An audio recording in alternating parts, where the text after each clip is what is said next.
The voice of national audio library for the blind پیش خدمت ہے سسپنس سے بھرپور اردو آڈیو ناول کالا جادو، تحریر اے راحت، آواز عنائزہ مصطفیٰ۔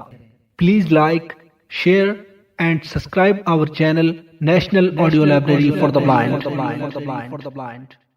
پھر ایک دن جیل کے مغربی کونے میں قیادیاں سنبھال رہا تھا کہ بیرونی دروازے سے ایک بڑا ٹرک اندر داخل ہوا۔ اس ٹرک پہ قیدی لائے اور لے جائے جاتے تھے۔ ہمیں ان باتوں سے کوئی دلچسپی نہیں ہوتی تھی۔ ٹرک سے قیدی اتارے جانے لگے۔ منظر چونکہ بالکل سامنے تھا، اس لیے بے دہانی کے انداز میں قیدیوں کو اترتے دیکھا تھا، لیکن ایک قیدی کو دیکھ کر اچانک میرا پورا بدن لرز گیا، ہاتھ پاؤں بے چین ہو گئے، آنکھوں میں اندھیرا سا چھا گیا۔ میں نے آنکھیں مل مل کر اسے دیکھا۔ بینائی دھوکہ نہیں دے رہی تھی، یہ میرا چھوٹا بھائی ہی تھا، میرا چھوٹا بھائی محمود، میرا محمود۔ منہ سے آواز نہیں نکل رہی تھی، مگر سارا وجود مجسم آواز بن گیا تھا۔ قیدیوں کو آگے لے جایا گیا اور میری نگاہیں ان کا تعاقب کرتی رہیں۔ وہ بیرک 8 کی طرف جا رہے تھے۔ یہی میری بیرک تھی۔ سپاہی قریب آ کر رک گیا اور اس نے تلخ لہجے میں کہا، آرام ہو رہا ہے؟ نہیں صاحب۔ میں فوراً ہوش میں آ گیا، کام کرنے لگا، مگر اندر سے جو کیفیت ہو رہی تھی میرا دل جانتا تھا۔ محمود گرفتار ہو گیا۔ شاہ صاحب مجھے بتا چکے تھے کہ محمود کے ہاتھوں بھی قتل ہو گیا ہے، وہ بھی قاتل ہے اور نہ جانے اسے کیا سزا ملی ہے۔ دل سینہ توڑ کر نکل آ رہا تھا۔ نہ جانے دن کیسے گزرا، کچھ اندازہ نہیں ہو سکتا تھا۔ رات کو بیرک میں آ گیا، کھانا بھی نہیں کھایا تھا۔ میرے ساتھی رئیس خان نے پوچھا، کیا بات ہے مسعود، طبیعت تو ٹھیک ہے؟ ہاں۔ کھانا کیوں نہیں کھایا؟ دل نہیں چاہ رہا رئیس صاحب۔ دل؟ یہاں بھی دل ساتھ لائے ہو بھائی؟ نئے قیدی آئے ہیں؟ ہاں، آتے جاتے رہتے ہیں۔ کون سی کوٹریوں میں رکھے گئے ہیں؟ تقسیم ہو گئے ہیں۔ کچھ ادھر بھی تو لائے گئے ہیں؟ ہاں، 2-3 کوٹریاں بھری نظر آ رہی ہیں، رئیس خان نے ایک طرف اشارہ کر کے کہا، اور میری نظریں ادھر کا طواف کرنے لگیں۔ انہی میں سے کسی میں محمود تھا، محمود جسے ساری کہانی معلوم ہوگی، امی کے بارے میں، ابو کے بارے میں، میری بہن کے بارے میں۔ دل تڑپ رہا تھا۔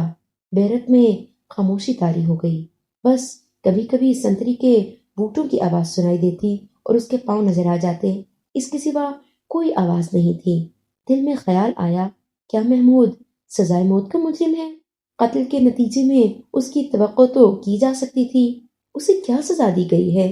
کیا میں ہمیشہ کے لیے اپنے بھائی سے محروم ہو جاؤں گا؟ ایسا نہیں ہونا چاہیے۔ دنیا کیوں نہیں سمجھتی کہ یہ مجرموں کا گھرانہ نہیں ہے؟ ہم مصیبت زدہ لوگ ہیں، ہمارے ساتھ یہ سلوک نہیں ہونا چاہیے۔ ہم پر رحم کیا جائے، ہمارے ساتھ انصاف کیا جائے۔ کیوں نہیں سمجھتی دنیا؟ کیا یہ کبھی نہ سمجھ پائیں گے کہ یہ سب کچھ ایک شیطان کا کیا دھرا ہے؟ ہمارا کوئی قصور نہیں ہے۔ وہ شیطان مجھے ایک گندے کام پر اکسانا چاہتا ہے، وہ ایک مقدس مزار کی بے حرمتی کرانا چاہتا ہے۔ اپنے کالے جادو کو مکمل کرنے کے لیے وہ میرا سہارا طلب کر رہا ہے، اور میں اپنے عقیدے کے مطابق اس گندی کوشش میں اس کا ساتھ نہیں دے رہا۔ میرے ساتھ رحم کیوں نہیں کیا جاتا؟ یہ سب اس شیطان کے اعلی کار کیوں بن گئے ہیں؟ یہ میرا ساتھ کیوں نہیں دیتے؟ اور اگر میں شیطنت پر اتر آؤں تو پھر یہ روتے چیختے پھریں گے، کیوں نہیں سوچا جاتا میرے بارے میں؟ کیوں نہیں کرتے یہ سب کچھ میرے لیے؟ سب اس شیطان کا ساتھ دے رہے ہیں۔ اگر آج میں برائی کے ساتھ راستہ اپنا لوں، اپنے دین کے راستے چھوڑ کر اس شیطان بھوریا چرن کا ساتھی بن جاؤں، تو پھر یہ سب میرے تلوے چاٹیں گے۔ شیطنت کا راج کیوں قائم ہونے دیا جائے؟ کیوں اکسایا جا رہا ہے مجھے؟ اگر محمود کو پھانسی ہو گئی، اگر وہ سزا پا گیا، تو میں اپنے آپ پر قابو نہیں رکھ پاؤں گا۔ سن لو میری بات، اگر تم نے مجھ سے میرا بھائی چھین لیا تو میں تم سے تمہاری زندگی چھین لوں گا۔ آخر میں بھی انسان ہوں، میرے بھی جذبات ہیں، میں بھی غلط راستوں پر نکل سکتا ہوں۔ روکو مجھے غلط راستوں پر جانے سے۔ لیکن یہ دل کی خاموش چیخیں تھیں جنہیں سننے والا کوئی نہ تھا۔ اس روئے زمین پر کوئی نہیں سنے گا میری بات۔ مجھے اپنی بات سنانی پڑے گی، ان لوگوں کو عمل کر کے پھر دکھانا پڑے گا۔ جذبات کے یہ بول ان کے کانوں تک نہیں پہنچیں گے، کبھی نہیں پہنچیں گے۔ عمل چاہیے، عمل۔ ورنہ میں محمود کو ہمیشہ روتا رہ جاؤں گا۔ اتنی بے بسی اچھی نہیں ہے، مجھے محمود کے لیے کچھ کرنا ہوگا، کچھ کرنا ہوگا۔ دل میں لہریں اٹھنے لگیں، ہاتھ پاؤں میں اکڑن سی پیدا ہو گئی۔ رئیس خان گہری نیند سو رہا تھا۔ کم وقت کو پتہ نہیں یہ نعمت کہاں سے مل گئی تھی۔ وہ سو جاتا تھا تو اگر اس کے جسم کا کوئی حصہ بھی کاٹ دیا جاتا تو شاید اسے صبح ہی کو پتہ چلتا۔ اتنی گہری نیند سوتا تھا وہ۔ میری آنکھوں میں نمی خشک ہو گئی تھی، ایک جلن سی پیدا ہو گئی تھی۔ دماغ میں بھی کچھ سیاہ دھبے ابھر آئے تھے جو محسوس ہو رہے تھے۔ میں پوری سنجیدگی سے سوچ رہا تھا کہ اپنے لیے میں کچھ نہ کر سکا، لیکن بھائی کے لیے ضرور مجھے کچھ کرنا ہوگا۔ دماغ اس وقت عجیب سی کیفیت کا شکار ہو گیا تھا۔ چنانچہ سازشیں جنم پانے لگیں اور جب صبح کی روشنی نمودار ہو گئی تو میرے ذہن میں پورا پروگرام بن چکا تھا۔ اس وقت میرے وجود میں ایک نیا انسان جاگ اٹھا تھا اور میں کم از کم اسے بھوریا چرن نہیں کہہ سکتا تھا۔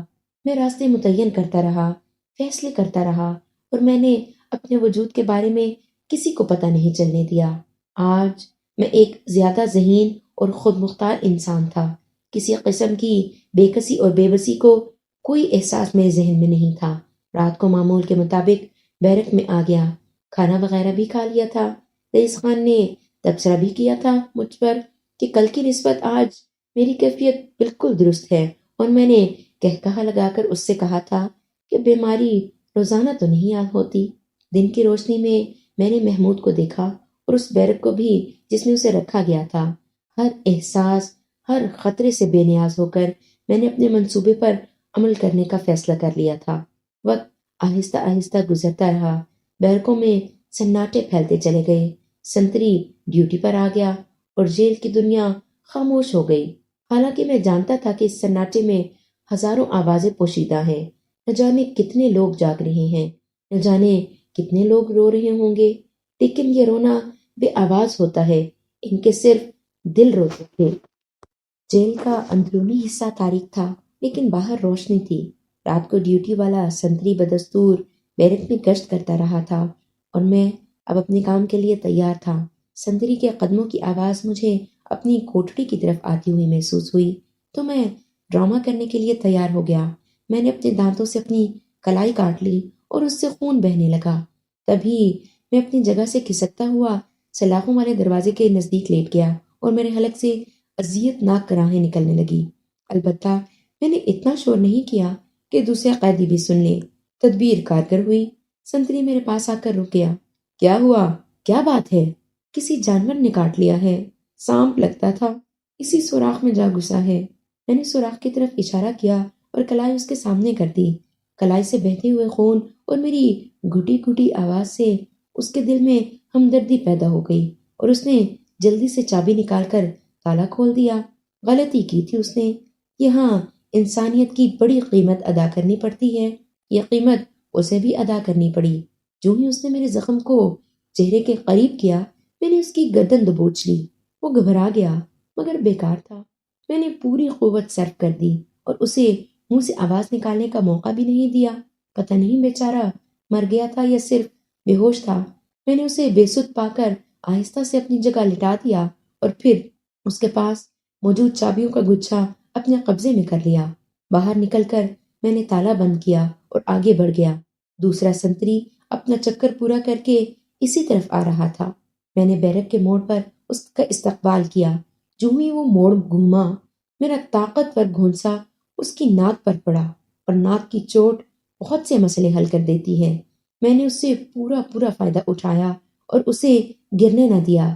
وہی گر میں نے اس پر بھی آزمایا جس سے پہلے سنتری کو سنبھالا تھا۔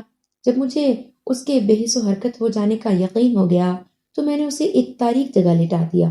تقدیر شاید اس وقت میری طرف سے بے نیاز تھی کیونکہ میں اپنی پہلی کوشش میں کامیاب ہو گیا تھا۔ اس کے بعد مجھے محمود کی کوٹری تلاش کرنے میں دقت نہیں ہوئی۔ میں چابیوں کے گچھے کی تمام چابیاں آزمانے لگا اور ایک چابی نے اس کوٹری کا دروازہ کھول دیا۔ اندر 4 قیدی تھے جن میں ایک محمود تھا۔ وہ زمین پر آرام سے سو رہا تھا۔ میں نے اسے دیکھ لیا۔ دل میں پیار کے بہت سے پھول کھل اٹھے، لیکن یہ عمل کا وقت تھا، ابھی بہت مشکل مراحل تھے۔ میں اس کے قریب بیٹھ گیا، پھر میں نے اس کے کان کے قریب ہونٹ لے جا کر سرگوشی کی۔ اس کے بدن میں ہلکی سی جنبش ہوئی۔ میں نے پھرتی سے اس کا منہ بھونچ لیا تھا۔ اس نے میری کلائی پر ہاتھ ڈال لیا۔ کافی مضبوط گرفت تھی، ایک مکمل مرد کی گرفت جو میرے ہاتھ کو منہ سے ہٹا سکتی تھی۔ میں نے اس کے کان کے پاس سرگوشی کی۔ میرے الفاظ اس کی سماعت نے محسوس کر لیے۔ اس نے انہیں سمجھ لیا، جس کا اندازہ اس کی گرفت کے ڈھیلے پڑ جانے سے ہوا تھا۔ وہ پھٹی پھٹی آنکھوں سے مجھے دیکھ رہا تھا۔ میں نے پھر کہا، ہوشیار ہو جاؤ محمود، یہ نہ سوچو میں یہاں کیسے آ گیا، یہ سب بعد میں معلوم ہو جائے گا تمہیں۔ خود کو سنبھالو، پوری طرح ہوشیار ہو جاؤ، ہمیں جیل سے فرار ہونا ہے۔ کیا تم جاگ گئے ہو؟ اس نے گردن ہلا دی اور میں نے اس کے منہ سے ہاتھ ہٹا لیا۔ وہ پھرتی سے اٹھ کر بیٹھ گیا۔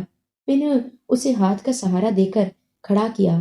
اس نے ایک نگاہ اپنے قریب سوئے ہوئے قیدیوں پر ڈالی اور دوسری کھلے دروازے پر، پھر وہ گردن جھٹکنے لگا۔ آؤ، میں نے اس کا ہاتھ پکڑ کر دروازے کی طرف بڑھتے ہوئے کہا۔ وہ بے آواز چلتا ہوا کوٹری سے باہر نکل آیا۔ اب وہ پوری طرح مستعد نظر آ رہا تھا۔ باہر اس نے کچھ فاصلے پر پڑے ہوئے سنتری کو دیکھا اور تیزی سے آگے بڑھ کر اس کی رائفل اٹھا لی۔ ساتھ ہی کارتوسوں کی پیٹی تھی۔ یہ میں نے نہ کیا تھا، نہ سوچا تھا، مگر اس سلسلے میں وہ مجھ سے آگے نظر آ رہا تھا۔ پھر ہم دونوں بے آواز قیدیوں کی کوٹری کے سامنے سے گزرتے ہوئے بیرک کے دروازے کی طرف بڑھنے لگے، جس کے دوسری طرف موت بھی تھی اور زندگی بھی۔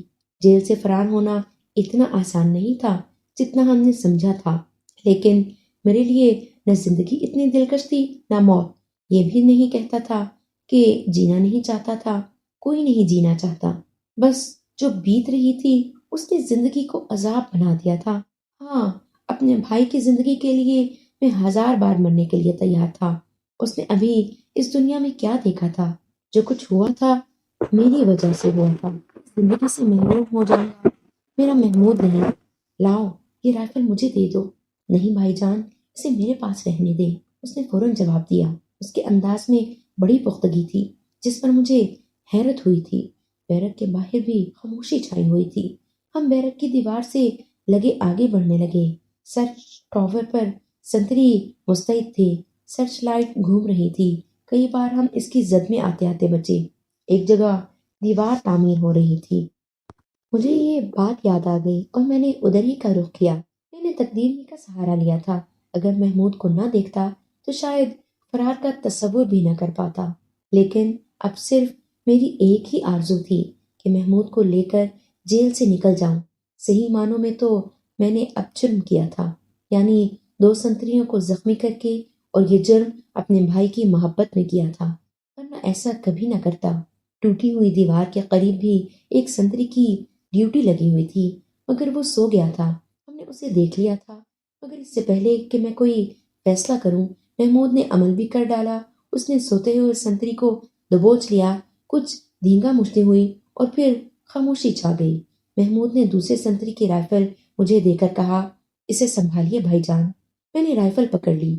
بس کچھ تقدیر ہی کا فیصلہ تھا کہ ہم اس ٹوٹی دیوار کے سہارے باہر نکل آئے۔ حالانکہ یہ سب کچھ ممکن نہیں تھا، لیکن وقت ہماری مدد کر رہا تھا۔ جیل سے باہر آ کر یقین نہیں آ رہا تھا۔ تحت نگاہ گہرا سناٹا چھایا ہوا تھا۔ کچھ دور تک ہمیں بہت محتاط ہو کر دوڑنا پڑا، اور جب جیل کے ٹاور کی روشنی غائب ہو گئی تو ہم نے اطمینان کا سانس لیا۔ اب آبادی کی روشنیاں زیادہ دور نہیں تھیں۔ میں نے محمود کو آواز دی تو وہ رک گیا۔ تھک گئے بھائی جان؟ بالکل نہیں، مگر شہر میں داخل ہونا خطرناک ہوگا۔ ہمارے جسم پر قیدیوں کا لباس ہے۔ شہر میں تو داخل ہونا پڑے گا، وہیں کچھ بندوبست ہو سکتا ہے، محمود نے کہا اور پھر بولا، آئیے دیکھتے ہیں۔ میں آگے بڑھ گیا۔ وہ مجھ سے کہیں زیادہ مستعد نظر آ رہا تھا۔ رائفل اس نے اس طرح سنبھالی ہوئی تھی جیسے ضرورت پڑنے پر اسے بے دریغ استعمال کرے گا۔ اس کی نگاہیں دور دور تک کا جائزہ لے رہی تھی۔ ہم شہر میں داخل ہو گئے اور تاریک راستوں کا سہارا لیتے ہوئے بالآخر ایک ایسی جگہ پہنچ گئے جسے رہائشی علاقہ کہا جا سکتا تھا۔ ایک بنگلے کے سامنے محمود رک گیا۔ اس نے چاروں طرف کا جائزہ لے کر کہا، آپ یہاں رکے بھائی جان، ہوشیار رہیں۔ اول تو میں کسی ہنگامے کا موقع نہیں دوں گا، مگر کچھ دیر ہو جائے تو آپ خود سمجھ سکتے ہیں کہ کیا کرنا مناسب ہوگا۔ مگر محمود صرف لباس کے حصول کی کوشش کروں گا اور کچھ نہیں، آپ فکر نہ کریں۔ میں بنگلے کے سامنے ایک درخت کے پاس پہنچ گیا۔ تاریکی کے باوجود محمود کی حرکات کا جائزہ لے سکتا تھا۔ اس کے ہر کام میں بڑی مہارت کا احساس ہوتا تھا۔ اس مختصر وقت میں اسے سب کچھ کیسے آ گیا؟ وہ بنگلے میں داخل ہو کر نگاہوں سے اوجھل ہو گیا اور میں نے گردن اٹھا کر درخت کو دیکھا۔ اس کی پھیلی ہوئی شاخوں تک پہنچنا مشکل نہیں تھا۔ وہاں سے میں بنگلے کے احاطے کے اندر دیکھ سکتا تھا۔ چنانچہ میں فوراً درخت پر چڑھ گیا۔ بنگلہ اندر سے تاریک تھا، مجھے کچھ نظر نہ آ سکا اور میں تاریکی میں آنکھیں پھاڑ رہا تھا۔ پھر میرے کانوں میں کچھ مدھم مدھم چیخوں کی آوازیں ابھری اور میں نے رائفل سنبھالی، لیکن چیخیں دوبارہ نہ سنائی دیں۔ کوئی 2 منٹ کے بعد بنگلے میں کچھ روشنی نظر آئی۔ یہ روشنی کسی کھڑکی کے شیشوں سے جھلکی تھی۔ میرا دل دھاڑ دھاڑ کر رہا تھا، جان آنکھوں میں سمٹی آ رہی تھی، بدن میں ہلکی ہلکی لرزش طاری تھی۔ نہ جانے کیا ہو رہا ہے، نہ جانے محمود وقت کس طرح گزرا، کوئی احساس نہ ہو سکا۔ مجھ پر لرزہ طاری تھا۔ پھر میں نے ایک سایہ بنگلے سے برآمد ہوتے دیکھا۔ کوئی صحیح اندازہ نہیں ہو سکا تھا۔ وہ باقاعدہ گیٹ کھول کر باہر آیا اور میں نے اسے پہچان لیا۔ وہ محمود ہی تھا، مگر شلوار قمیض میں ملبوس۔ اب اس کے ہاتھ میں رائفل کی بجائے ایک سوٹ کیس تھا، جسے سنبھالے وہ باہر آیا اور پریشانی سے ادھر ادھر دیکھنے لگا۔ میں پھرتی سے درخت سے نیچے کود آیا تھا۔ محمود نے مجھے دیکھ لیا اور تیزی سے میرا قریب آیا۔ اس نے بغل سے ایک بنڈل نکال کر مجھے دیتے ہوئے کہا، درخت کی آڑ میں جا کر لباس تبدیل کر لیں، یہ آپ کے لیے بالکل درست ہوگا۔ اوہ، کیا بنگلے کے مکین؟ نہیں، ان کا خطرہ نہیں ہے۔ باتوں کا وقت نہیں تھا۔ میں نے فوراً لباس تبدیل کر لیا۔ اس دوران محمود نے سوٹ کیس سے پشاوری چپل نکال لی تھی۔ انہیں پہن کر دیکھیے، خدا کرے یہ آپ کے پیروں میں آ جائیں، بس کام چل جائے، بعد میں بندوبست ہو جائے گا۔ میں نے چپلیں پہنی، بالکل ٹھیک آئی تھیں۔ محمود ہنس پڑا۔ یوں لگتا ہے جیسے وہاں ہمارے ہی 2 بھائی موجود ہیں، ان کے جسم اور پاؤں ہمارے جیسے ہیں۔ تمہیں چوری کرنی پڑی ہے محمود، کسی کو نقصان تو نہیں پہنچا؟ بالکل نہیں، البتہ رقم دیتے ہوئے وہ بہت کسمسائے تھے، مگر میں کیا کر سکتا تھا؟ اخراجات کے لیے رقم تو چاہیے ہی تھی، محمود نے کہا اور میں ٹھنڈی سانس لے کر خاموش ہو گیا۔ ریلوے اسٹیشن پہنچے، ریل کا سفر کیا، پھر ایک جانے پہچانے اسٹیشن پر اتر گئے۔ یہاں ہوٹل میں کمرہ حاصل کیا، غسل کیا اور پھر کھانا پینا۔ میں محمود کے تمام حالات معلوم کرنے کے لیے بے چین تھا۔ میں نے کہا، محمود بیٹے، اب مجھے تمام واقعات تو بتاؤ، کیا گزری، حالات کیسے رہے، وہ سب لوگ؟ میں اس سے زیادہ کچھ نہ بول سکا، میری آواز بھر آ گئی تھی۔ ٹھیک ہے، اس وقت سے شروع کرتا ہوں جب آپ گرفتار ہو گئے تھے۔ سب پریشان تھے، میں نے پڑھنا چھوڑ دیا تھا۔ ہماری صرف ایک آرزو تھی، آپ کی زندگی بچ جائے۔ ابو کا فیصلہ تھا کہ اپنے تن کے کپڑے تک فروخت کر دیں گے آپ کی زندگی بچانے کے لیے۔ پاس پڑوس کے لوگ ہم سے نفرت کرنے لگے تھے، وہ ہم پر آپ کا نام لے کر آوازیں کستے تھے، لیکن فیصلہ کر لیا گیا کہ کان بند کر لیے جائیں۔ ہم پر برا وقت ہے، اس کے ٹلنے کا انتظار کیا جائے۔ چنانچہ ہم خاموش رہے۔ پھر وہ منحوس وقت آ گیا جب محمود افسردہ ہو گیا۔ ہم مرجھا گئے تھے، ہم زندگی سے دور چلے گئے تھے۔ ہم ان لمحات کے بارے میں اس سے زیادہ آپ کو کچھ نہیں بتا سکتا۔ آپ کی جدائی کا وقت آ گیا، ہم آپ کی لاش لینے پہنچے، مگر ہم سے کہا گیا کہ لاش ابھی نہیں دی جا سکتی۔ خاصی بھاگ دوڑ کی ہم نے، مگر وہاں کچھ عجیب انداز تھا۔ مامور ریاض نے تو اسی وقت کہا تھا کہ کچھ ہو گیا ہے، کوئی ایسی انہونی ہوئی ہے جس کو کوئی نام نہیں دیا جا سکتا۔ امی تو سجدے میں چلی گئی تھی۔ رات کو 3 بجے تصدیق ہوئی۔ پولیس نے چاروں طرف سے ہمارے گھر کا محاصرہ کر لیا۔ تب بڑے بڑے پولیس افسر اندر داخل ہوئے، چپے چپے کی تلاشی لی گئی۔ بہت منت سماجت کرنے پر ایک بڑے افسر نے بتایا کہ آپ کو پھانسی نہیں دی جا سکی، عین وقت پر آپ فرار ہونے میں کامیاب ہو گئے۔ ہم لوگ ایک بار پھر زندہ ہو گئے تھے، مگر اب نئی مصیبت کا آغاز ہو گیا۔ پولیس ہمارے ملنے جلنے کی بھی نگرانی کرتی تھی۔ کوئی کہیں جاتا اس کا پیچھا کیا جاتا۔ تقریباً 1 درجن چھاپے پڑے ہمارے گھر۔ آپ کو شکور خان یاد ہوگا؟ ہاں، وہ دکاندار لطیف کا بیٹا۔ ہاں مجھے یاد ہے، گنڈا سمجھتا تھا اپنے آپ کو، اکثر آوازیں کستا رہتا تھا۔ اس دن مامور ریاض بازار گئے تھے، اس نے ماموں ریاض پر آواز کسی تو وہ رک گئے۔ انہوں نے نرمی سے کہا تھا کہ بھائی، کسی پر برا وقت آ جائے تو اس کا مذاق نہیں اڑانا چاہیے۔ لطیف خان بھی بول پڑا۔ نہ جانے کیا کہا ماموں سے۔ وہ گھر واپس آئے، ہاکی لے کر گئے اور لطیف خان کا سر کھول دیا۔ میں ماموں کے پیچھے دوڑا تھا۔ لطیف خان تو زخمی ہو گیا، مگر شکور نے ماموں پر حملہ کر دیا۔ پاس ہی سبزی فروش کھڑا تھا۔ میں نے اس کے چیلے سے چھری اٹھائی اور شکور کے سینے میں اتار دی۔ بھگدڑ مچ گئی۔ مجھے اندازہ ہو گیا تھا کہ صورتحال بگڑ گئی ہے۔ میں نے ماموں کے کان میں کہا، ماموں، میں ڈاک بنگلے میں ملوں گا، موقع ملے تو مجھے صورتحال بتائیے گا۔ اس کے بعد میں وہاں سے نکل گیا۔ 5 دن میں ڈاک بنگلے میں چھپا رہا۔ 6 رات کو ماموں آ گئے۔ بڑی احتیاط سے آئے تھے اور کچھ خاص انتظامات کر کے آئے تھے۔ شکور مر گیا تھا، ماموں گرفتار ہو گئے تھے، مگر ان کی ضمانت ہو گئی تھی۔ پولیس میری تلاش میں تھی۔ ماموں نے کہا، ہم گھر چھوڑ رہے ہیں، پہلے ناظم پور جائیں گے، اس کے بعد کہیں اور جانے کا فیصلہ کریں گے۔ 1 مہینے کے بعد میں ناظم پور میں شفیق خالو کے ہاں ان سے مل لوں اور اس وقت بس سے نکل جاؤں۔ وہ میرے لیے پیسوں وغیرہ کا انتظام کر کے آئے تھے۔ چند جوڑے کپڑے تھے، چنانچہ میں نے ان کی ہدایت پر عمل کیا اور بس میں بیٹھ کر وہاں سے چل پڑا۔ بس فرید پور جا رہی تھی، مگر جیسے ہی فرید پور اترا، پولیس میرے پیچھے لگ گئی۔ شاید فرید پور اطلاع دے دی گئی تھی اور میری تصویریں بھی بھیج دی گئی تھیں۔ پولیس کو چکمہ دے کر میں وہاں سے بھاگا اور ریلوے اسٹیشن پہنچ کر ریل میں بیٹھ گیا۔ ریل میں مجھے چاند خان مل گئے۔ کون چاند خان؟ کوئی شناسا نہیں تھے، وہیں شناسائی ہوئی تھی۔ بہت اچھے انسان تھے، پورا گروہ تھا ان کا۔ گروہ؟ ہاں، جیب تراشوں کا گروہ۔ انہیں مجھ پر شبہ ہو گیا، مگر میں نے انہیں ایک جھوٹی کہانی سنا دی۔ وہ مجھے اپنے ساتھ لے گئے اور اپنے اڈے پر میرے قیام کا بندوبست کر دیا۔ اس محبت سے پیش آئے وہ میرے ساتھ کہ پھر میں ان سے جھوٹ نہ بول سکا اور میں نے انہیں پوری کہانی سنا دی۔ وہ پولیس اسٹیشن گئے، وہاں میری تصویر موجود تھی۔ چاند خان نے مجھے وہاں سے ہٹا کر ایک خفیہ جگہ رکھا اور پھر وہ میری تربیت کرنے لگے۔ تربیت؟ ہاں، انہوں نے مجھے چاقو چلانا سکھایا، جیب تراشی سکھائی، پستول اور رائفل کا استعمال اور نشانہ بازی۔ زندگی بچانے کے سارے گر سکھائے انہوں نے مجھے، تاکہ کہیں پھنس جاؤں تو اپنا بچاؤ کر سکوں۔ اس دوران وہ میرے لیے کچھ اور بندوبست بھی کر رہے تھے۔ کسی خاص جہاز کے کپتان سے ان کی دوستی تھی، وہ اس کا انتظار کر رہے تھے اور ان کا ارادہ تھا کہ مجھے جہاز سے نکال دیں۔ سنا ہے بحری جہازوں پر خفیہ نوکریاں بھی مل جاتی ہیں۔ مجھے چاند خان کے ساتھ کئی ماہ گزر گئے تھے۔ وعدے کے مطابق میں ناظم پور بھی نہیں جا سکتا تھا۔ ان لوگوں کا خیال ستاتا تھا۔ آخر میں نے چاند خان سے اجازت لے ہی لی۔ کیسی اجازت؟ ناظم پور جانے کی۔ اس سے پہلے بھی میں نے کئی بار ان سے کہا تھا، لیکن انہوں نے کہا تھا کہ حالات سازگار نہیں ہیں، ابھی جانا بہتر نہیں رہے گا۔ وہ لوگ ابھی ناظم پور نہ بھی گئے تو جہاں گئے وہاں کے بارے میں بتا جائیں گے۔ چنانچہ میں جلد بازی نہ کروں، پولیس سرگرم ہے۔ بالآخر چاند خان نے اجازت دے دی اور اپنا ایک آدمی میرے ساتھ کر دیا۔ ہم چھپتے چھپاتے ناظم پور پہنچے۔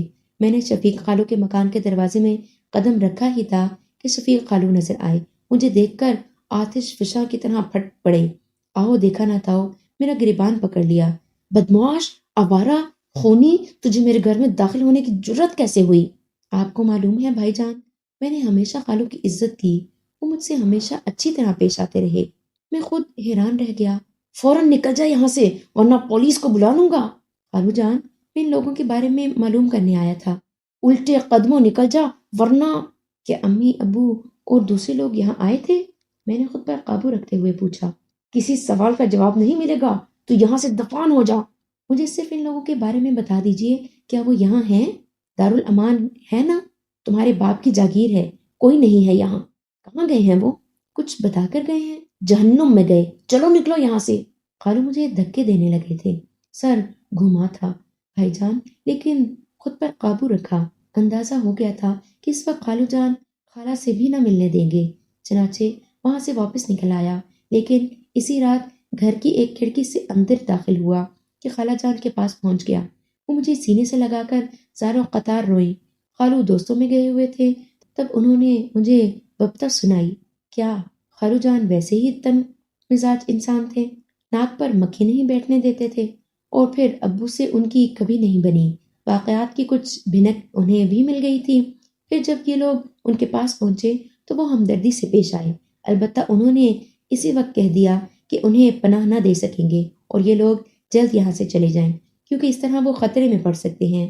مگر پولیس طاق میں تھی، خالو کے ہاں چھاپا پڑا اور پولیس نے انہیں بھی پکڑ لیا۔ 3 دن تک لاک اپ میں رہے۔ شاید پولیس نے ان سے بھی ہمارے بارے میں پوچھا تھا۔ 10,000 روپے دے کر جان چھڑائی اور امی وغیرہ کو گھر سے نکال دیا۔ یہ تھی خالو شفیق کی کہانی۔ خالہ نے کچھ بتایا کہ امی ابو کہاں گئے؟ انہیں یہ پتہ نہیں تھا، کچھ موقع ہی نہیں ملا تھا۔ پھر کیا ہوا؟ بس بھائی جان، خالو شفیق نے کچھ زیادہ ہی زیادتی کر ڈالی۔ جب میں خالہ کے پاس تھا تو انہیں کسی طرح پتہ چل گیا کہ میں اندر ہوں۔ پولیس کو اطلاع دے کر انہوں نے مجھے گرفتار کرا دیا۔ اوہ، کھاتہ کھول لیا ہے انہوں نے اپنا بھائی جان، قرض تو وصول کرنا ہے ان سے۔ اوہ نہیں محمود، نہیں بیٹے، ذہن ٹھنڈا رکھو، ہم تقدیر سے نہیں لڑ سکتے۔ ہاں، چاند خان کے اس آدمی کا کیا ہوا جو تمہارے ساتھ تھا؟ ظاہر ہے اسے بھاگ جانا تھا، ورنہ چاند خان پر پورا کیس بن جاتا۔ مجھے گرفتار کر لیا گیا، عدالت میں پیش کیا گیا، بہت سی باتیں پوچھی گئی اور ابھی میرا کیس چل رہا ہے۔ مجھے ریمانڈ پر جیل بھیجا گیا تھا۔ چاند خان کس قسم کے آدمی ہیں؟ رواداری میں تمہارے ساتھ دینے پر آمادہ ہو گئے تھے یا خلوص سے؟ انہوں نے میرے ساتھ جو کچھ کیا بھائی جان، وہ بالکل بے لوث تھا، بے غرض تھا، اور پھر خاصا وقت صرف کیا انہوں نے مجھ پر۔ بعد میں میرے ساتھ مخلص رہے۔ میرے خیال میں اچھے آدمی ہیں، بلکہ اچھے انسان ہیں۔ آپ آگے کہیں تو پھر تمہیں چاند خان کے پاس واپس جانا ہوگا۔ ہو سکتا ہے تقدیر ہمارا ساتھ دے جائے۔ اگر چاند خان تمہیں ملک سے باہر نکال سکتے ہیں تو اس وقت اس سے اچھی کوئی بات نہیں ہوگی۔ کم از کم تم اس جال سے بچ کر نکل جاؤ، بعد میں جو کچھ ہوگا میں دیکھ لوں گا۔ محمود کا چہرہ یکدم ست گیا۔ وہ خاموشی سے مجھے دیکھتا رہا، پھر بولا، آپ کا حکم نہ ماننے کا سوال ہی پیدا نہیں ہوتا بھائی۔ آپ مجھے کنویں میں چھلانگ لگانے کے لیے بھی کہیں گے، خدا کی قسم لگا دوں گا، لیکن کچھ بات تو کرنے کی اجازت دیں۔ کیا آپ کے خیال میں ان حالات میں اپنی جان بچا کر باہر نکل جانا ایک خوشگوار عمل ہوگا؟ کیا میں سکون پا سکوں گا؟ کیا مجھے یہ احساس نہ ہوگا کہ میں نے آپ سب کو چھوڑ کر خود غرضی کا ثبوت دیتے ہوئے صرف اپنی جان بچا لی؟ میں محمود کا چہرہ دیکھتا رہا، پھر میں نے سرد لہجے میں کہا، یہ ایک جذباتی احساس ہے محمود، اور یہ ہمیں کچھ نہیں دے سکے گا۔ ہم الگ الگ رہ کر اگر زندگی پا سکتے ہیں تو اس میں جذباتیت کا عمل دخل نہیں ہونا چاہیے۔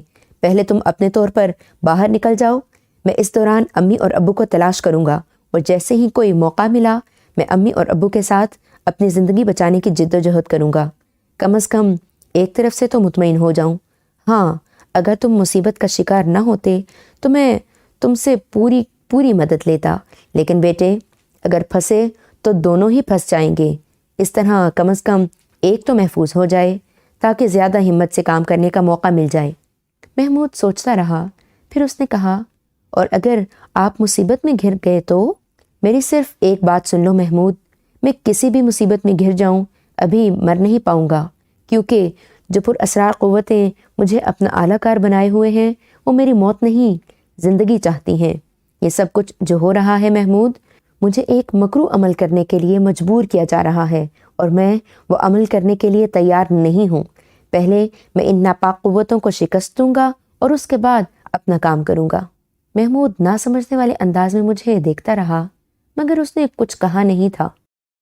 ہوٹل میں کافی وقت گزرا، کمروں میں محصور ہو گئے تھے، اخبار وغیرہ منگوا لیا کرتے تھے، لیکن کسی بھی اخبار میں ہم سے متعلق کوئی بھی خبر نہ مل سکی۔ بالآخر جب کئی دن گزر گئے اور ہم نے اپنی تمام تھکن اتار لی تو پھر تیاریاں کرنے لگے۔ چاند خان دوسرے شہر میں رہتے تھے اور یہاں سے ہمیں وہاں تک کا سفر کرنا تھا۔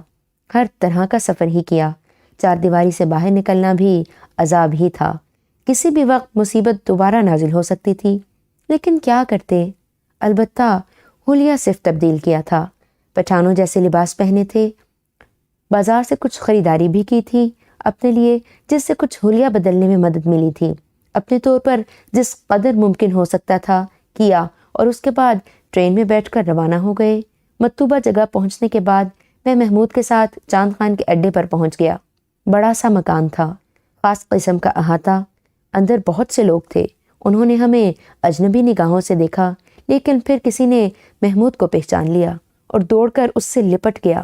وہ لوگ محمود سے بڑی محبت کا اظہار کر رہے تھے۔ چاند خان اندر موجود تھے۔ اطلاع ملی تو باہر نکل آئے۔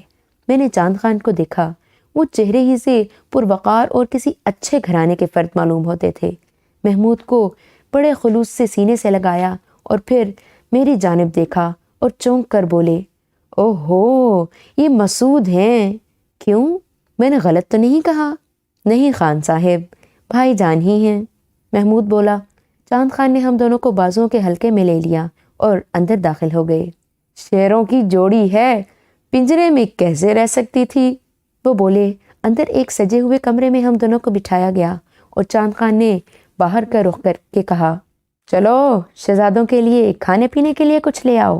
پھر میری طرف متوجہ ہو کر بولے، ایک بات کہوں محمود، یقین کر لینا میری بات پر، مجھے تمہاری واپسی کا یقین تھا، انتظار کر رہا تھا، کئی کام تھے آنے جانے کے، مگر 3 مہینے کے لیے سارے کام ملتوی کر دیے تھے۔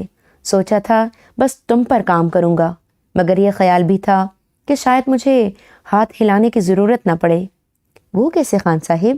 بھئی تمہارے خالو نے غداری کی، پولیس سے مل کر تمہیں پکڑوا دیا، میرے آدمی نے مجھے اطلاع دی، کوئی طوفانی قدم تو اٹھا نہیں سکتا تھا، بس تیاریاں جاری تھیں۔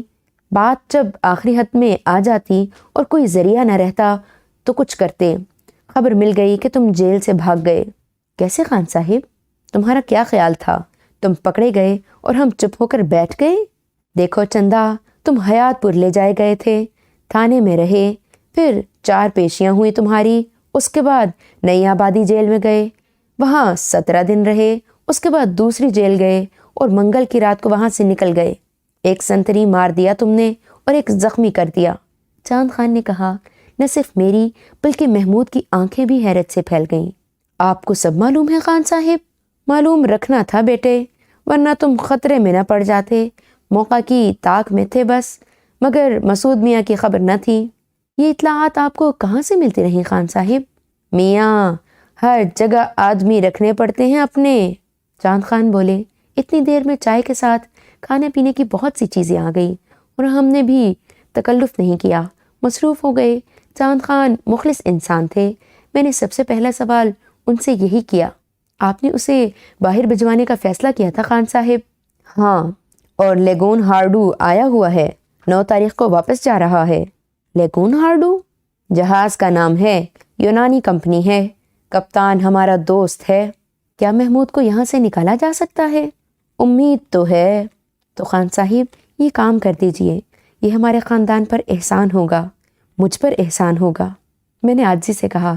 خان صاحب کچھ سوچتے رہے، پھر بولے، تمہارے لیے بھی بات کروں مسعود میاں؟ نہیں خان صاحب، بس آپ اسے نکال دیں یہی کافی ہے۔ دیکھو میاں، اس وقت موقع اچھا ہے، ذرا اوپر نیچے کر لیں گے ہم اپنے دوست کو، باقی کام بعد میں دیکھے جائیں گے۔ ہمیں اندازہ ہے کہ تم اپنے ماں باپ کی وجہ سے یہاں سے نہیں جانا چاہتے، یہ ذمہ داری ہمیں سونپ دو، ہم ان کا خیال رکھیں گے، وعدہ کرتے ہیں تم سے۔ اس پہ لوس محبت کا ہم کوئی جواب نہیں دے سکیں گے خان صاحب، ہاں دعائیں ضرور دیں گے آپ کو۔ ابھی صرف محمود کو یہاں سے نکال دیں، میں یہ ملک نہیں چھوڑ سکتا۔ میں نے ممنونیت سے کہا اور خان صاحب کچھ سوچنے لگے، پھر بولے، خود ملنا پڑے گا کپتان سے کیونکہ وقت کم رہ گیا ہے۔ کیوں بھائی محمود، تیار ہو؟ ہاں خان صاحب، بھائی جان کا یہی کہنا ہے، کل صبح نکل جائیں گے، تیار رہنا، اللہ بڑا کارساز ہے، امید تو ہے کہ کام ہو جائے گا۔ مسعود میاں، یہاں رکنا، بھاگ مت جانا یہاں سے۔ جو حکم خان صاحب۔ اب ہم زیادہ دیر نہیں بیٹھیں گے تمہارے پاس، کام فوراً شروع کر دینا ہے، تم دونوں بھائی آرام کرو۔ خان صاحب اٹھ گئے، ہم دونوں وہیں رہ گئے۔ میں نے کہا، کون سی دعا دوں خان صاحب کو محمود؟ اگر یہ کام ہو جائے تو عرصہ دراز کے بعد مجھے ایک خوشی نصیب ہوگی، مگر آپ کو تنہا چھوڑ کر مجھے خوشی نہ ہوگی بھائی جان، محمود بولا اور میں نے اسے لپٹا لیا۔ مجبوری ہے محمود بیٹے، مجبوری ہے، مگر وقت کے فیصلوں کا انتظار کرنا ہوگا۔ ہو سکتا ہے ہماری دنیا پھر سے آباد ہو جائے، ہو سکتا ہے۔ میں اگر آزاد رہا تو چاند خان سے رابطہ قائم کرتا رہوں گا۔ تم جہاں کہیں بھی ہو، کسی فرضی نام سے یہاں اپنی خیریت بھیجتے رہنا، میں بھی چاند خان سے تمہارے بارے میں پوچھ لیا کروں گا اور یہیں سے تمہیں حالات معلوم ہوتے رہیں گے۔ دوسرے دن صبح میں نے محمود اور چاند خان کو رخصت کر دیا اور محمود کے لیے دعائیں کرتا رہا۔ یہاں مجھے بڑی عزت دی گئی، ہر شخص میرا خیال رکھتا تھا۔ چاند خان کو گئے ہوئے کئی دن گزر چکے تھے، میں انتظار کرتا رہا۔ 10 تاریخ کو وہ واپس پہنچے تھے، تنہا تھے اور خوش نظر آ رہے تھے۔ میرا چہرہ خوشی سے کھل گیا۔ چاند خان نے کہا، جہاز کو سمندر میں دھکیل کر ہی واپس آیا ہوں، مبارک ہو۔ محمود نکل گیا۔ میری آنکھوں میں خوشی کے آنسو آ گئے تھے۔ محمود کی زندگی بھی موت سے ہم آغوش ہونے جا رہی تھی، اور اگر ایسا ہو جاتا تو میں یہی محسوس کرتا کہ میں اس کا قاتل ہوں، لیکن خدا کا احسان ہوا تھا مجھ پر، میرے بھائی کی زندگی بچ گئی تھی۔ چاند خان نے مجھ سے کہا، اور اب مسعود میاں ذرا تم سے تفصیل سے باتیں ہوں گی۔ محمود سے مجھے جو حالات معلوم ہوئے ان سے میری تسلی نہیں ہو پائی تھی، مگر چونکہ بچہ مصیبت کا شکار ہو گیا تھا اور مجھے اس کی زندگی کا خطرہ تھا، اس لیے مجھ سے جو کچھ بن پڑا کرتا رہا۔ اب ذرا تم سے اطمینان سے بہت سی باتیں کرنی ہیں۔ تم یہ بتاؤ، کوئی ایسی مصروفیت تو نہیں جو میری وجہ سے رک جائے؟ نہیں خان صاحب، میری مصروفیت ہی کیا ہے؟ محمود سے مل کر ماں باپ کے بارے میں کچھ اطلاعات ملی تھیں۔ چھوٹی بہن بھی ہے میری، ماموں بھی ہیں جو بھائیوں کی طرح ہیں، مگر اب وہ سب نہ جانے کہاں گم ہو گئے ہیں۔ ویسے تمہارے خالو نے بڑی زیادتی کی، ذرا بھی رشتہ داری نہیں نبھائی۔ مانتا ہوں کہ حالات خراب تھے، مگر رشتہ دار ہی تو کام آتے ہیں۔ کسی سے کیا شکایت، جو کچھ ان سے بن پڑا وہ انہوں نے کر ڈالا۔ ہاں خان صاحب، بس ہم گردش کا شکار تھے، بلکہ ہیں، اور جب گردش کا شکار ہوتے ہیں یہ مصیبت آتی ہے انسان پر تو لوگ کہتے ہیں کہ یہ سایہ بھی جدا ہو جاتا ہے، مگر آپ کے پاس آ کر اس حقیقت کو جھٹلانا پڑتا ہے۔ دیکھو میاں، ہم اپنی تعریفیں نہیں سننا چاہتے، گناہگار بندے ہیں، برے لوگوں میں شمار ہوتے ہیں۔ اگر ایک کام غلطی سے ہو جائے تو تم کیا سمجھتے ہو ہمیں خوشی نہیں ہوتی اس کی؟ مگر تمہارا کیا معاملہ تھا یہ بتاؤ۔ بتا دوں گا خان صاحب، اطمینان سے بتا دوں گا۔ آپ بھی تھکے ہوئے ہیں، آرام کر لیجئے۔ ہاں ہاں ٹھیک ہے، ذرا تم سے لمبی نشست رہے گی، ساری تفصیل پوچھیں گے، اور بالکل پرواہ مت کرنا، اکیلے نہیں ہو تم، ہم تمہارا پورا ساتھ دیں گے۔ یہ الفاظ بڑی اہمیت رکھتے تھے، حالانکہ دل کے گوشوں میں چور تھا۔ کم بخت لانتی بھوریا چرن مکمل طور سے غائب تھا، لیکن جو کچھ اس نے کہا تھا وہ بھی ایک حقیقت تھی۔ میرا تعلق جس سے بھی قائم ہوتا اس پر مصیبت نازل ہو جاتی تھی۔ چاند خان بے شک دوسری لائن کے آدمی تھے، لیکن یہ بات میں اچھی طرح جانتا تھا کہ اگر یہاں زیادہ وقت رک گیا تو چاند خان بھی مصیبت کا شکار ہو جائیں گے۔ عارضی طور پر بے شک ان کے ساتھ رہا جا سکتا ہے، مستقل نہیں۔ بہرحال اسی رات چاند خان میرے پاس آ گئے، ساتھ ہی بستر لگوا دیے تھے، اور تمام ضروریات سے فارغ ہونے کے بعد حقہ لے کر میرے سامنے بیٹھے گئے اور بولے، ہاں مسعود میاں، مجھے تمہاری داستان سننے سے بڑی دلچسپی ہے۔ خان صاحب، کچھ غلطیاں میری اپنی ہیں اور کچھ مصیبتیں نازل ہوئی ہیں مجھ پر۔ میں نے کہا کہ ابتدا سے حالات بتانا شروع کروں۔ وہ حیرت و دلچسپی سے میری کہانی سن رہے تھے۔ یہ کہانی سناتے ہوئے میرا دل لرز رہا تھا۔ مجھے وہ لمحات یاد آ رہے تھے جب میں نے حکیم سعد اللہ صاحب کو یہ کہانی سنائی تھی، اور اس کے بعد سعد اللہ زندہ نہیں رہے تھے۔ بھوریا چرن کو یہ بات سخت ناپسند تھی کہ اس کی کہانی کسی کو سنائی جائے، مگر اس وقت میں نے شروع سے لے کر آخر تک ساری داستان چاند خان کو سنا دی۔ ان کے چہرے پر سخت حیرت کے آثار تھے۔ میں خاموش ہوا تو وہ بھی بہت دیر خاموش بیٹھے رہے۔ انہوں نے نچلا ہونٹ دانتوں تلے دبا رکھا تھا، پھر وہ گہری سانس لے کر بولے، بڑی دردناک کہانی ہے، بڑی بات ہے کہ تم نے اپنا ایمان قائم رکھا۔ میں خود بہت برا انسان ہوں، پوری عمر ہیرا پھیری میں گزاری ہے میں نے، مگر اتنی ہمت سے میں بھی کام نہ لے پاتا۔ تم نے ایک پاک بزرگ کے مزار پر ایک ناپاک وجود گناہ پہنچا کر جو نیکی کی ہے، میرا ایمان ہے کہ اس کے صلے سے محروم نہ رہو گے۔ یہ کالے جادو والے ایسے ٹونے ٹوٹکے کرتے ہیں اور اس طرح سے فائدہ حاصل کرتے ہیں، اس سے ملعون کو کوئی بڑا ہی فائدہ حاصل ہوگا، ورنہ وہ اس طرح تمہارے پیچھے نہ پڑتا۔ ویسے نہ تو تمہیں کسی نے مشورہ دیا ہوگا، نہ ہی تمہیں اس کا موقع ملا ہوگا کہ اس سلسلے میں کچھ کرتے۔ کیا؟ میں نے پوچھا۔ کالے جادو کا توڑ بھی تو ہوتا ہے۔ مجھے ایسا موقع ہی نہیں ملا خان صاحب، نہ ہی میں نے اپنی یہ کہانی کسی کو سنائی۔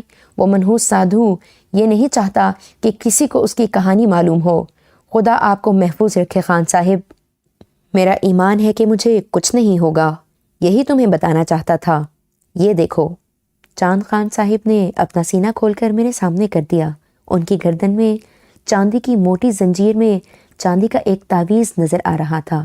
سارے جادو اس سے ٹکرا کر پاش پاش ہو جاتے ہیں۔ ساری دنیا کے جادو اس تعویذ کے سامنے بے اثر ہیں۔ بہت پرانی بات ہے، مجھ پر بھی میرے دشمنوں نے جادو کر دیا تھا۔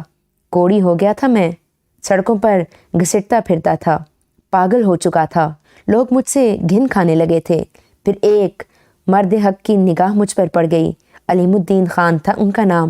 رتولی نامی جگہ ہے، وہاں ایک پرانی مسجد ہے جس میں ایک نامعلوم بزرگ کا مزار ہے۔ وہ مجھے اس مزار پر لے گئے۔ میں 1 مہینے تک مزار پر پڑا رہا۔ تب ایک صبح فجر کے وقت ایک قبر کے کتبے پر ایک تعویذ رکھا ملا۔ علیم الدین خان صاحب میرے ساتھ تھے۔ خوش ہو کر بولے، لو میاں چاند خان، مشکل حل ہو گئی تمہاری، یہ تعویذ گلے میں ڈال لو۔ کوڑ ٹھیک ہوا، دماغ درست ہوا، اور اب اللہ کا فضل ہے مگر میں یہ تعویذ کسی کو دے نہیں سکتا، حکم نہیں ہے، تمہارے لیے بیکار ہے، ورنہ خدا کی قسم دل چاہتا ہے کہ تمہاری ہر مشکل حل کر دوں۔ مگر فکر مت کرو، میں تمہیں رتولی لے جاؤں گا۔ علیم الدین خان صاحب کی خدمت میں بھی بہت عرصے سے حاضری نہیں دی، ان سے ملاقات ہو جائے گی، اللہ نے چاہا تو سب ٹھیک ہو جائے گا۔ کیا خان صاحب میری مشکلات کا حل ہوگا؟ میں نے کہا۔ فکر مت کرو، یہ کام ضرور ہوگا۔ چاند خان نے کہا۔ میرے دل میں ایک نئی روشنی پیدا ہو گئی تھی۔ میں چاند خان کے ساتھ دیر تک بات چیت کرتا رہا۔ مجھے خود بھی یقین آ گیا کہ چاند خان کیوں محفوظ رہے۔ منحوس بھوریا چرن اس تعویذ کی وجہ سے ان کا کچھ نہیں بگاڑ سکا۔ خاصی رات گئے، خان صاحب آرام کرنے کی ہدایت کر کے چلے گئے۔ میں بے حد خوش تھا کہ نہ جانے کیا کیا خیالات میرے ذہن میں آ رہے تھے۔ میری نگاہیں چھت پر جمی ہوئی تھیں۔ پھر اچانک چھت پر میں نے کچھ دیکھا۔ سفید چونے سے پتی ہوئی چھت پر سیاہ دھبے رینگ رہے تھے۔ ان کی تعداد بڑھتی جا رہی تھی، وہ متحرک تھے۔ میں چونک پڑا۔ سیاہ دھبے اتنے بڑے ہو گئے کہ پوری چھت ان میں چھپ گئی اور پھر وہ نیچے اترنے لگے۔ وہ مکڑیاں تھیں، مکروہ شکل کی منحوس مکڑیاں جو لاکھوں کی تعداد میں تھیں۔ اپنے جسم کے لیسدار مادے سے تار بناتی ہوئی وہ سب نیچے اتر رہی تھیں میری طرف۔ ان کا نشانہ میں ہی تھا۔ میرے دل کی دھڑکن اچانک بڑھ گئی۔ مجھ پر ایسے مشکل وقت آئے تھے کہ اب کوئی مشکل نہیں لگتی تھی، بلکہ ہر لمحہ کسی نئے حادثے کا منتظر رہتا تھا۔ حادثہ نہ ہوتا تو سوچتا کہ اب کوئی زیادہ بڑا حادثہ ہوگا۔ اعصاب میں پختگی بھی پیدا ہو گئی تھی اور خوف ذرا کم ہو گیا تھا۔ لیکن انسان تو تھا، میری ساخت میں تو کوئی تبدیلی نہیں ہوئی تھی۔ خوف کے احساس کو ختم تو نہیں کر سکتا تھا۔ میں نے چاند خان کو بھوریا چرن کی کہانی سنا تو دی تھی، لیکن دل اس احساس سے دھڑکتا رہا کہ کہیں وہ کسی مشکل کا شکار نہ ہو جائے۔ بلکہ مجھے حیرت تھی کہ اب تک ایسا کیوں نہیں ہوا تھا۔ ہاں، چاند خان نے مجھے وہ متبرک تعویذ دکھایا تھا اور میرے دل میں عقیدت پیدا ہو گئی تھی، آرزو بھی بیدار ہو گئی تھی کہ کاش اس مزار پر مجھے بھی زندگی کی نوید مل جائے۔ مگر یہ مکڑیاں، شاید بھوریا چرن نے مجھے کوئی نئی سزا دینے کے لیے انہیں بھیجا تھا۔ میں دہشت بھری نظروں سے انہیں دیکھتا رہا۔ جوں جوں وہ نیچے آ رہی تھیں، میرے دل و دماغ میں وحشت اترتی آ رہی تھی۔ میں ان ننھی آنکھوں کو دیکھ رہا تھا، سرخ چمکتی ہوئی آنکھیں جو بھوریا چرن کی آنکھیں تھیں۔ کوئی فرق نہیں تھا ان آنکھوں میں نفرت تھی، غصہ تھا۔ وہ لاکھوں آنکھوں سے مجھے گھور رہا تھا۔ مکڑیوں نے چھت پر سے رابطہ ختم کر دیا۔ وہ کود کر زمین پر آ گئیں۔ کیفیت یہ تھی کہ کمرے کی پوری زمین ان کے منحوس جسموں سے ڈھک گئی تھی۔ دل دھرنے کی جگہ باقی نہیں رہی تھی۔ یہی نہیں، وہ دیواروں پر چڑھ گئی تھیں، کھڑکیوں اور دروازوں پر چڑھ گئی تھیں، پردوں پر نظر آ رہی تھیں. ان کے ننھے ننھے منہ کھل رہے تھے، بند ہو رہے تھے. پردوں میں سوراخ ہونے لگے. دروازے کی لکڑیاں برادے کی شکل میں بکھرنے لگیں. وہ ہر شے کو کھا رہی تھیں، ہر چیز کو چاٹ رہی تھیں اور میں انہیں دیکھ رہا تھا. میری آواز بند ہو گئی تھی. میرا بدن ساکت تھا. ایک بار جی میں آئے کہ انہیں ماروں. بدن کو جنبش دی لیکن جسم مجھ سے باغی ہو گیا. اپنے اعضاء پر میرا قابو نہ رہا. مجھے بس سانس لینے کی اجازت تھی، سوچنے کی اجازت تھی. میں بدن نہیں ہلا سکتا تھا. تعویذ سے چاند خان کو بھوریا چرن سے محفوظ تھا، لیکن اس شیطان سادھو کو مجھ پر مکمل اختیار تھا. وہ چاہتا تو یہ مکڑیاں دیگر چیزوں کو چھوڑ کر مجھ پر پل پڑتی، مجھے چاٹ جاتی، میرے بدن میں سوراخ کر کے اندر داخل ہو جاتی. میں انہیں روک سکتا تھا؟ بھوریا چرن یہ کام کسی بھی وقت کسی بھی شکل میں کر سکتا تھا، مگر اسے میری ضرورت تھی. وہ مجھے کوئی جسمانی نقصان نہیں پہنچنے دیتا تھا. منظر بے حد بھیانک ہو چکا تھا. خونی مکڑیاں دروازے کھڑکیوں کے فریم کھا چکی تھیں، پردے چٹ کر چکی تھیں، ڈیکوریشن کے لیے جو کچھ رکھا تھا وہ کھا چکی تھیں، دیواروں کا رنگ نگل چکی تھی. یہ کام انہوں نے چند منٹ میں کر ڈالا اور مجھے اپنی مسحری نیچے ڈھلکتی محسوس ہو رہی تھی. وہ اسے کھا رہی تھیں، یہاں تک کہ میں فرش نشین ہو گیا تھا. میری پلنگ کا بستر، گدا، تکیا سب ان منحوس مکڑیوں کے پیٹ میں جا چکا تھا اور اب وہ میرے بدن پر رینگ رہی تھیں. مجھے ان کی سرسراہٹیں صاف سنائی دے رہی تھیں. وہ میرے پورے جسم پر چھا گئی تھیں، میری ناک، میرے منہ، میری پلکوں سے گزر رہی تھیں. میں چیخ نہیں سکتا تھا، میں انہیں خود پر سے جھٹک نہیں سکتا تھا. میں بے بس تھا، مفلوج تھا. دہشت سے میرا وجود اینٹ رہا تھا، مگر میں کچھ نہیں کر سکتا تھا. دماغی قوتیں اس سے زیادہ ساتھ کیا دے سکتی ہیں؟ میں پے در پہ پیش آنے والے ناقابل یقین واقعات سے دوچار ہو کر کتنا ہی پختہ کیوں نہ ہو گیا ہوتا، لیکن یہ دہشت ناک منظر میرے حواس چھیننے میں کامیاب ہو گیا اور بالآخر خوف کی انتہا نے مجھے اس کربناک ہوش سے نجات دلا دی. ہوش آنے ہی والا ہے. یہ اجنبی آواز تھی. بہت بہت شکریہ حکیم صاحب. نسخہ مطب سے منگوا لینا، ترکیب استعمال لکھی ہوگی. بہت بہتر. دوسری آواز چاند خان کے علاوہ کسی کی نہیں تھی. جی چاہا کہ آنکھیں کھولوں، لیکن ایک نشے کی سی کیفیت تھی. آنکھیں بند رکھنے میں زیادہ لطف آ رہا تھا، مگر بات سمجھ میں آ رہی تھی. صبح ہو چکی تھی اور میری کیفیت کا حال دوسروں کو معلوم ہو چکا تھا. چاند خان حکیم صاحب کو باہر چھوڑنے گئے تھے. یہ شخص بہت اچھا انسان تھا. اس دور میں بے لوث اتنی مدد کون کرتا ہے؟ حالانکہ مجھے کچھ اچھے لوگ ملے تھے. ریحانہ بیگم اور سرفراز نے مقدور بھر میرے لیے کیا تھا. وہ بیچارے اس سے زیادہ کر کیا سکتے تھے؟ پھر بھی ان کا کیا بہت کچھ تھا، مگر ان کے اس کرنے کا جواز تھا جو میری شرافت سے متاثر ہوئے تھے، جس کے تحت ان کا گھرانہ ایک المیے سے بچ گیا تھا. مگر یہ بھی ان کی نیک دلی تھی، ورنہ اس دور میں لوگ کسی کا احسان بھی کہاں یاد رکھتے ہیں. وقتی اعتراف اور اس کے بعد اجتناب، کون کسی کے جنجال میں پھنسے. چاند خان واپس آ گئے. رات کے بھیانک واقعات یاد آ گئے تھے. پتہ نہیں دوسرے لوگوں کے اس بارے میں کیا معلوم ہے. اسی دوران چاند خان کی آواز سنائی دی، چندا آنکھیں کھولو مسعود میاں. اور میں نے آنکھیں کھول دیں. کیسی طبیعت ہے اب؟ ٹھیک ہوں خان صاحب. چائے منگواؤں تمہارے لیے؟ منگوا لیجیے، میں نے کہا اور چاند خان خود ہی اٹھ کر باہر گئے. خلوص کا وہی عالم نظر آ رہا تھا. پتہ نہیں رات کے واقعات ان لوگوں کے سامنے کس شکل میں آئے. چاند خان پر میرے سامنے آ بیٹھے. میں بھی اٹھ کر بیٹھ گیا. میں نے دھڑکتے دل سے پوچھا، میرے کمرے کا کیا حال ہے خان صاحب؟ اماں، کیا ٹڈی دل گھس آیا تھا کمرے میں؟ کیا ہوا تھا؟ بچپن میں ایک بار ٹڈی دل دیکھا تھا. درخت ننگے کر دیے تھے، گھاس پھوس اور پودوں میں ڈنڈیاں رہ گئی تھیں، مگر یہ تو ٹڈی دل سے بھی کوئی خوفناک چیز تھی. اللہ نے تمہیں بچا لیا. دروازے، کھڑکیاں، دیواروں کا چونا، ہر چیز، سب کی عقل کھوپڑی سے باہر ہو گئی. کسی کے سمجھ میں کچھ نہیں آ رہا. گویا وہ صرف میرا خواب نہیں تھا. فضل خان صبح 5 بجے اٹھنے کے عادی ہیں. پورے گھر کا چکر لگانے کی عادت ہے. پڑھ کر پھونکتے ہیں. تمہارے کمرے کے دروازے سے گزرے تو دروازہ ہی غائب دیکھا، ناچ کر رہ گئے، اندر گھسے تو واپس نکل بھاگے اور پھر سب کو جگا دیا۔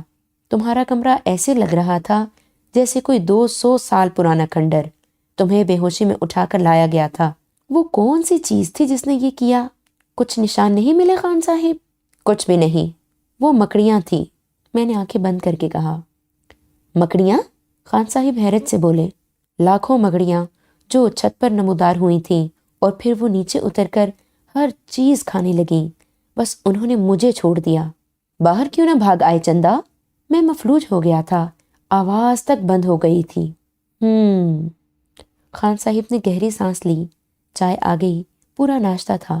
خان صاحب بولے، ڈٹ کر ناشتہ کرو، حکیم صاحب نے کسی چیز کا پرہیز نہیں بتایا، اس کے بعد دوا کھانی ہوگی۔ آپ جانتے ہیں خان صاحب، مجھے دوا کی ضرورت نہیں ہے۔ چلو چلو ناشتہ کرو۔ ارے لو بھائی، کیا تکلف ہے؟ جی خان صاحب، میں نے کہا اور ناشتہ کرنے لگا۔ خان صاحب خود بھی میرے ساتھ مصروف ہو گئے تھے۔ میں نے کہا، کچھ کہنا چاہتا ہوں خان صاحب۔ ہاں کہو۔ میں یہاں سے جانا چاہتا ہوں۔ کہاں؟ کہیں بھی خان صاحب، جہاں خدا نے میرا ٹھکانہ بنایا ہوگا۔ آپ نے جو کچھ میرے لیے اور میرے بھائی کے لیے کیا ہے، اس کا صلہ میں مر کر بھی نہیں ادا کر سکتا، مگر میں اپنے محسن کی زندگی، صحت اور خیریت کا خواہاں ہوں۔ میں نے بتایا تھا کہ حکیم سعد اللہ صرف اس لیے شکار ہوئے کہ… سمجھ گیا کیا کہنا چاہتے ہو۔ 2 باتیں ہیں میاں مسعود۔ پہلی بات تو یہ کہ چاند خان برا دھندا کرتے ہیں، مگر لوگوں کا کہنا ہے کہ ہماری نسل بری نہیں تھی، رگوں میں کسی چمار کا خون نہیں ہے، باپ دادا آن بان پر مر مٹتے رہے ہیں، کچھ تو سرخی ہمارے خون میں بھی ہوگی۔ وہ میاں کا جنا اگر اتنا ہی دلاور تھا تو مکڑیاں ہمیں کھا جاتی، ہم بھی تو دیکھتے۔ اس سے یہ تو پتہ چل گیا کہ وہ ہمیں مالی نقصان پہنچا سکتا ہے، جانی نہیں، اور اس کی ہمیں پرواہ نہیں۔ ہم نے کون سا محنت سے کمایا ہے؟ دوسری بات یہ ہے چندا کہ ہمیں تمہارا نہیں، ان ماں باپ کا خیال ہے جو لٹ گئے ہیں، ویران ہو گئے ہیں۔ راج دلارے، انسان بڑا کمینہ ہے، اسے جو کچھ مل جاتا ہے اسے وہ اپنی عقل کا نتیجہ سمجھتا ہے، حالانکہ دینے والا جانتا ہے کہ وہ کسے کیا اور کیوں دے رہا ہے۔ ہم نے تمہیں رتولی لے جانے کا وعدہ کیا ہے، یہ ہمارے لیے بھی ضروری ہے، کیونکہ ہمارے ذریعے کسی کی بہتری ہونے والی ہے۔ اگر ہم نے اس سے منہ موڑا تو ہمارا کیا بنے گا، یہ اللہ جانے۔ جو ہوا بھول جاؤ، ہم تو یہ تعویذ تمہارے گلے میں ڈال دیتے، مگر منادی ہے اس لیے مجبور ہیں۔ خان صاحب، میں جو بات تھی تمہیں بتا دی دلارے، ہماری حیثیت گھٹانا چاہو تو دوسری بات ہے۔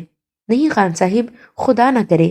اور ہاں سنو، اب زیادہ انتظار نہیں کریں گے، پرسوں 18 ہے، بس پرسوں نکل چلیں گے۔ میں خاموش ہو گیا۔ کون کم وقت یہ نہیں چاہتا تھا؟ زندگی حرام شے بن کر رہ گئی تھی، اپنا کچھ بھی نہیں رہا تھا۔ ماں باپ بچھڑ گئے تھے، بھائی نامعلوم راستوں پر نکل گیا تھا، پتہ نہیں زندگی میں دوبارہ ملاقات ہو کہ نہ ہو۔ ابا اور اماں کا کیا حال ہوگا؟ ان کے دونوں بیٹے ان سے چھن گئے تھے۔ ماموں ریاض کے بارے میں یقین تھا کہ وہ انہیں سنبھال لیں گے، وہ نہ ہوتے تو باپ کی کمر تو ٹوٹ ہی گئی تھی۔